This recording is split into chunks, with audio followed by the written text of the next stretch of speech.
Is Frank coming down? Frank is not going to be here today. Are you doing that? I'll do it, yes. Frank's at the bowl game. Is he really? The Scott Frost. He's in Atlanta.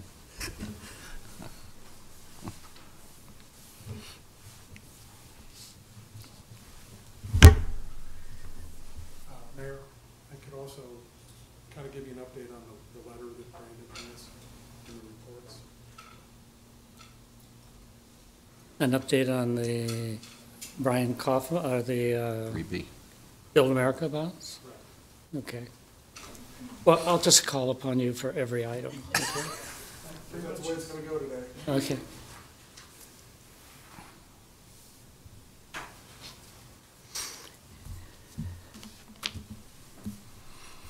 Okay.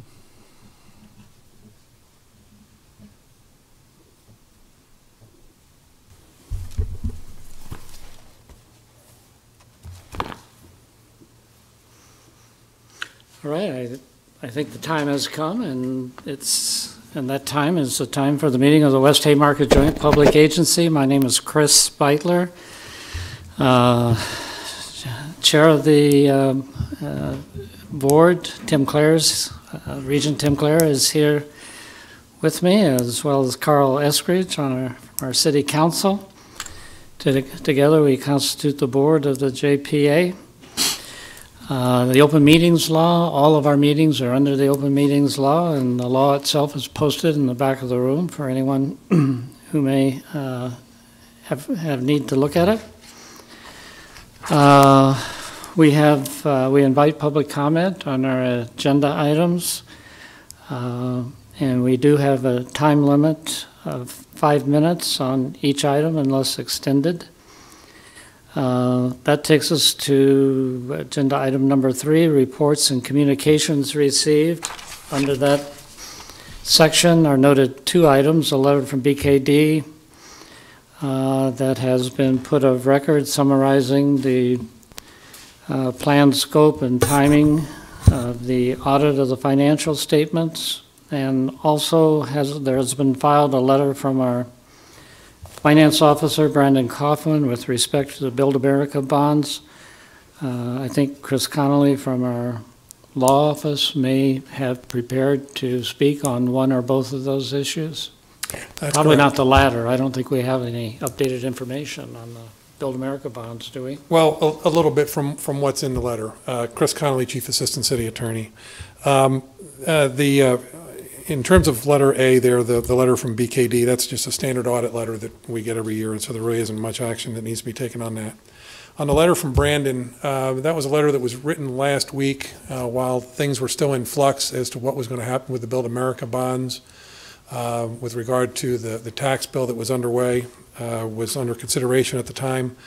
The tax bill was passed, and then Congress then passed a continuing resolution last Friday that did include a waiver of the pay-go requirements that would have taken the subsidy away from the Build America bonds. So the bottom line is, going into 2018, we do not have an issue with losing the subsidies in 2018.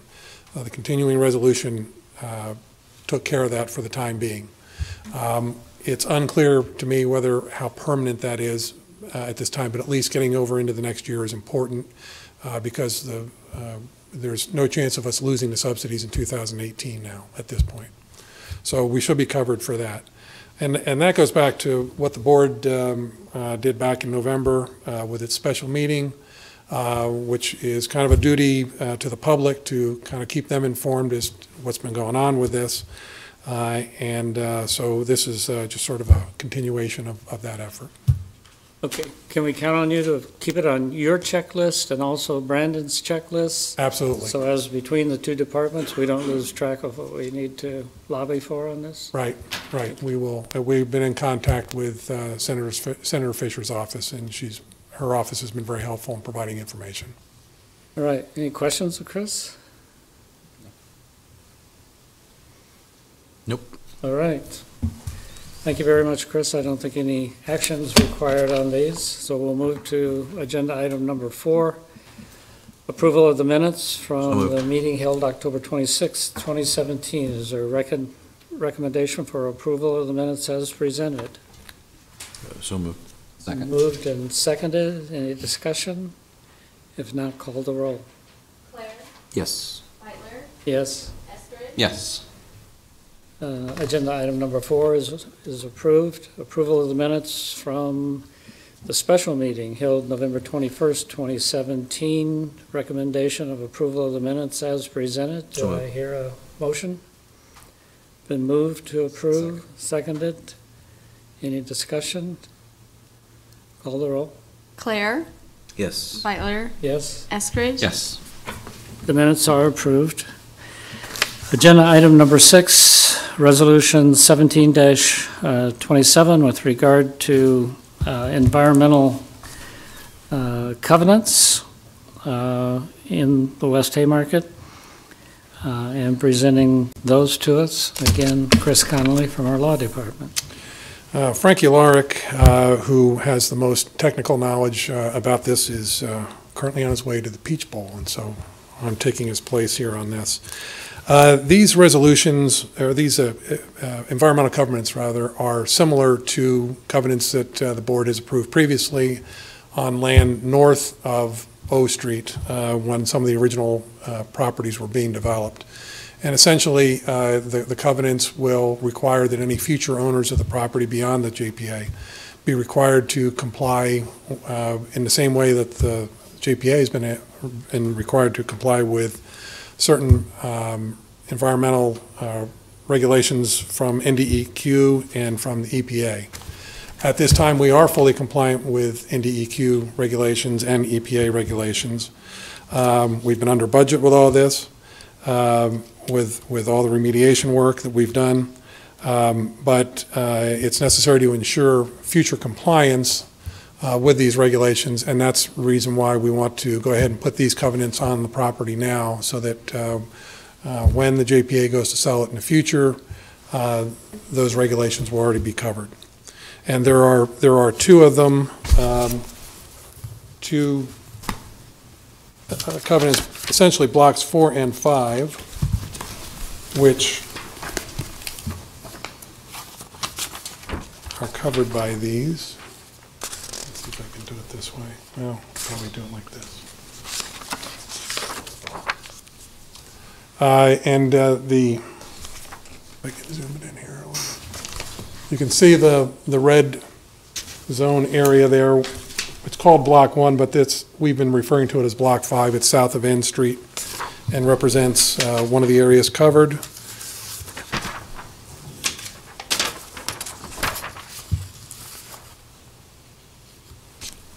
This represents what we've been calling Block 4, which is the property north of N Street and just south of the Harris overpass. That's part of the second one. The other part of the first one here now is the second part of what we've been calling Block 5. And you can see it's really the southern end of it and goes down to K Street there. So these are the properties that are subject to these environmental covenants. And again, these are covenants that the JPA board has approved previously, and so we'll ask for your approval.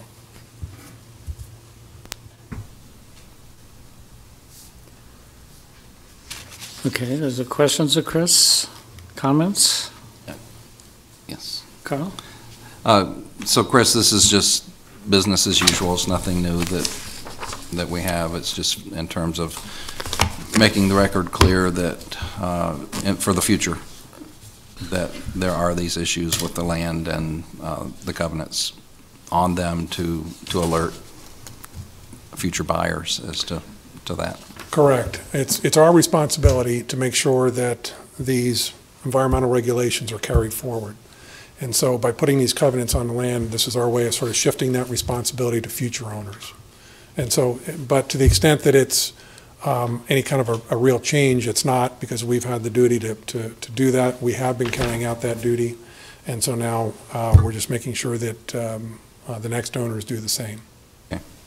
It's probably a question for Frank, so I don't know if you've got the answer, but DEQ, are we about done with DEQ and their oversight of this, or is that continuing? Largely, not entirely. There's still some pumping going on, and so we'll deal with those issues. That's more on the north end. That's not on these properties, but we are getting very close to the end, and hopefully we'll get. Frank would have to tell you how soon we could look for a no further action letter, but we are getting closer to that. Thank you. Chris, I assume there's nothing in these covenants that would apply to Lot 1, Block 11, as described on the attachment A1, that would preclude it being developed under the same terms and conditions that the blocks to the north were developed. I believe that's correct. I haven't gone line by line to see what all the restrictions are, but I don't believe that there's any concerns there that would keep it from being developed. I'm sure we're going to approve this. Well, I'm not sure. I think we'll probably approve this for execution today. Right.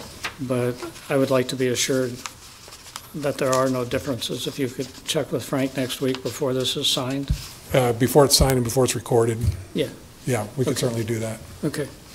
And this, Any other questions? this imposes no additional requirements on the JPA. This is merely alerting, doing a filing that says for future owners, hey, you got to comply with these rules. That's exactly correct. That's the whole purpose of doing the covenant. It's our responsibility, but we have to make sure that future owners of the property do the same thing, and that's what these covenants will do. Okay. All right. Other questions or comments? And we're about done environmental cleanup. I'm picking up where Carl asked. We're about done with the environmental cleanup in the area, correct? That is correct. And we have done all of that.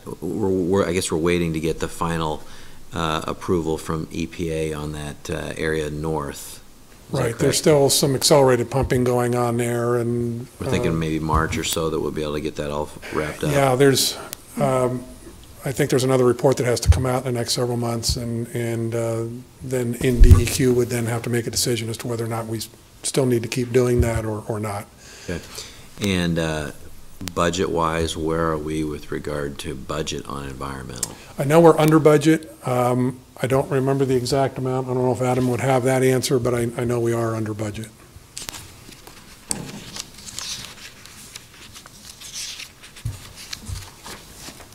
Identify yourself for the record, if you would, Adam. Adam Hobel-Heinrich, Regional Vice President of PC Sports. Looked at the numbers yesterday. We're still slightly over 7.2 million of the 7.5 million allocated for environmental work. Right. Okay. While you're up here, remind me, just so we're not misleading anybody, Outlot C in this, under this resolution, and under current conditions is not buildable, right? It would need to have dirt work and other kinds of work done, but would it need environmental cleanup work beyond what would be required, for example, with A portion of Outlet C is buildable right now. The majority of everything on that block, north, including M Street and north, so if you extended M Street to the west and north, is buildable right now. And that was part of the altar cleanup project we did. We spent additional money over and top what we needed to environmentally in order to make that site pad ready. okay, And then that leaves a triangle to the south that was just capped. So environmentally it's sound. It's just probably not geotechnically suitable for like a structure of some sort. It had a intended use of a green space in that scenario. okay. Not to say it couldn't be done, but it would take additional funds for that the kind of the triangle south of M Street there. I don't have the exact, I have an exhibit that shows the exact lines, but But just to clarify, the picture of Outlot C, to the extent that Outlot C extends north of M Street, that portion is buildable, is it not? yep, so the M Street, if you take it to the west between M and N, and from the railroad tracks to the east property boundary is all buildable area. We took out some geotechnically unsuitable soil and took care of it as part of that altar cleanup project. Okay, and it doesn't need any fill? It may need fill. We actually left it a little low on purpose. If there was a flood storage needed elsewhere and you just wanted to raise it up where the building was, or if you wanted to, you can always go up. You can't go down very easy in this scenario. So we left some of it a little low, but it's just a matter of trucking in a little soil where the building's going to go, or if somebody had a need for a recess there or wanted a landscape feature or something where there was a low area, that was always available. So we wanted to be able to go up in that scenario. So you can always add soil. You can't take it away with these caps and the environmental caps we did. Okay, another thing I don't remember talking about was the vapor intrusion area shown in the red circles. What's that all about?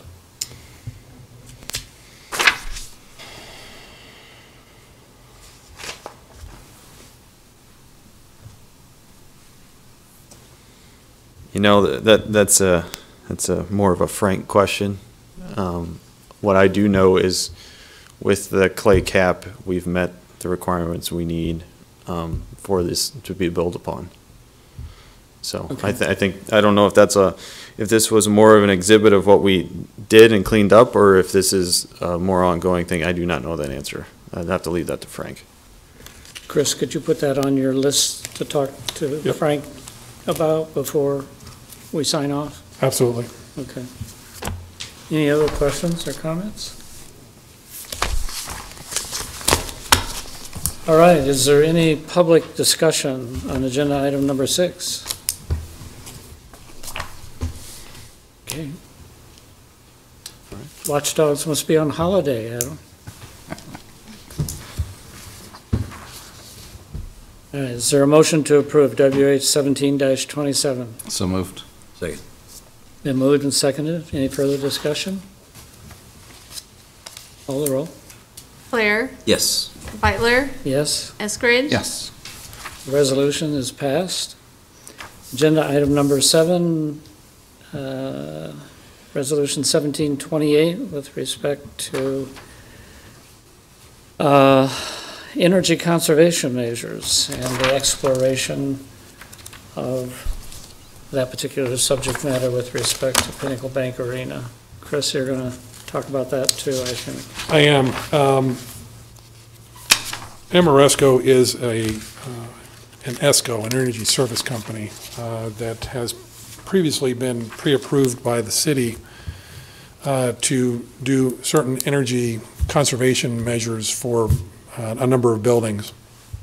And through the course of time, SMG got in contact with Amoresco to take a look at the arena to see what kind of energy conservation measures could be done there as well. SMG has developed a lot of data themselves, and they shared that with Amoresco, but they started to do some work to see where we could find some savings in updating some of the equipment, in particular the lights here, to help save some money. The bowl lights in particular, the ones right over the floor, are the ones that would probably be able to, if we made changes, would be able to save the most amount of money. I know the arena's pretty new, but the technology that's available now was not available at the time for those particular lights at the time of construction. And so that's one of the points that are going to be looked at. There are going to be other things though as well. Some controls and that sort of thing are also going to be reviewed. The way these ESCOs work though is that they do a preliminary audit, and then they do what's called an investment grade audit, which is the more formal review of the data and a little sort of semi-design work.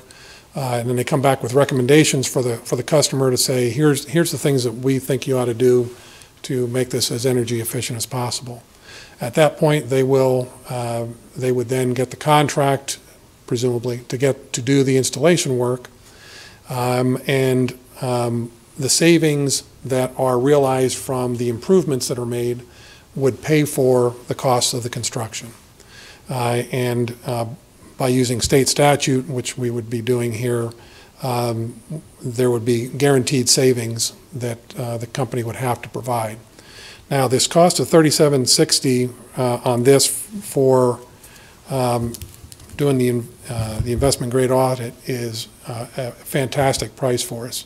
For some of the buildings that we've done similar investment grade audits for the city, we've been seeing investment grade audit costs of anywhere from $55,000 to $100,000.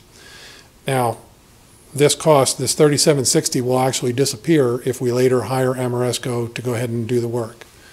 And a point I will emphasize right now is that we are not committing to do the work at this point.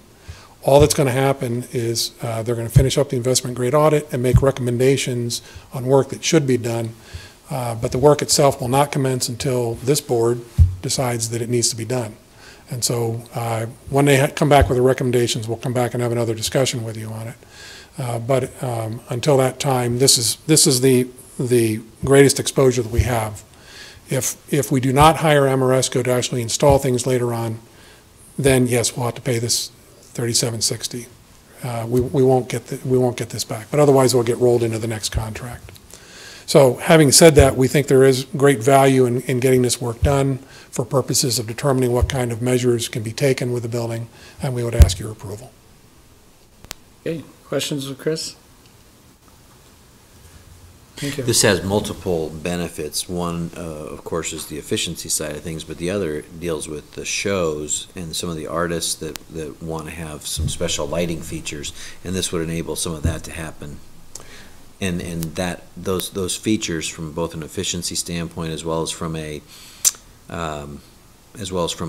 artistic standpoint, was not available 5 years ago. That's correct. I've talked with Tom Lorenz on this, and he said the technology was imperfect at that time. It wasn't quite ready, and so the decisions were made back at that time not to go ahead with it because they weren't sure how it was going to turn out. Well, now there are some proven results, and this, especially with these lights, this is the way to go. So. I'm sorry, what kind of lighting is that? Well, we're going to switch to LED lighting. Yeah. They're using the mercury halide lighting right now, at least over the ball. And so those would be replaced. And that's going to change out some controls, as I understand it, and make things more efficient. But as Tim indicated, it will also enhance some of the other kinds of performances that go on there. I got a little anxious during the Kansas game when the scoreboard kind of went out for a while. Yeah, this isn't, it's not that Nebraska's putting up so many points, we're burning the lights out. Yeah, that hasn't happened for a while.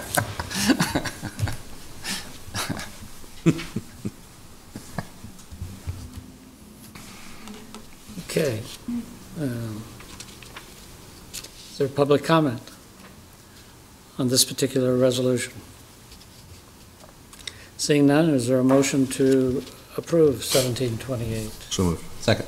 Moved and seconded. Any further comment? Call the roll. Claire, Yes. Beitler, Yes? Eskridge. Yes. Resolution 1728 is passed. Agenda item number 8, Resolution 1729, relating to the Construction Management Services Consultant Agreement with Adam and his group, and Adam's going to talk about that. Okay, well, I'll just quickly do an introduction here on it. Earlier this year, we executed, you approved an agreement with PC Sports for their consulting services as they've been, and management services as they've been doing for a number of years now. And so what we're asking the board to do today is to approve an extension of that. The original contract called for a series of, I think, 3 extensions, for 1-year extensions. with the fees being adjusted, and Adam can talk about the adjustment in the fees. The other thing that we changed here a little bit was cleaning up some of the insurance language. Last year at this time, or earlier this year at this time, we were in the process at the city of going through changes in some of the insurance language that we were putting into our contracts. That's now completed and now shows up in here in this document as well. So with that, I'll turn it over to Adam. Yes, so happy, looking forward to working with you guys hopefully for another year. What we did was took a look at where we were last year, current workload, what workload we see coming up. Basically, this is a not to exceed of $66,000 based on hourly rates. So if we're asked to spend the time, we'll spend the time, and that's what we bill. And if we do not need to spend the time, we do not charge for it. That's shown by we came in about 40,000 under our cap this past year. So we made some adjustments and lowered the cap for 2018. So you know, continue to work with you guys, do some small project management and knowledge base with the West Haymarket, working with any development needs you guys have, and just basically on-call services. Are your fees generally higher or lower than lawyers' fees? Significantly lower. Oh, all right. I'll beg to differ. All right. Do you want to compare, Tim? Any public comment on this particular item? Seeing none? I'd like to just say that I appreciate the work that Adam does. He does a great job. He's timely, he answers questions, and gets back to you as quick as as I'd like to have it happen. So I appreciate everything he's done. Appreciate that. Amen to that. Yes. All right, no public comment. Is there a motion to approve 1729? So move. Second. Moved and seconded. Any further discussion? Call the roll. Claire, Yes. Beitler, Yes. Eskridge. Yes. Agenda item number 8 is approved. Agenda item number 9 is the setting of the next meeting date. Without objection, that will be Thursday, January 25th, 2018 at 2:30 p.m. in the City County Building, Council Chambers, first floor. Is that satisfactory with you, gentlemen? Yeah. Yeah, okay. Is there a motion to adjourn? So moved. Second. Been moved and seconded to adjourn. Call the roll. Claire, Yes. Beitler, Yes, Eskridge. Yes. we are adjourned. For the last time this year.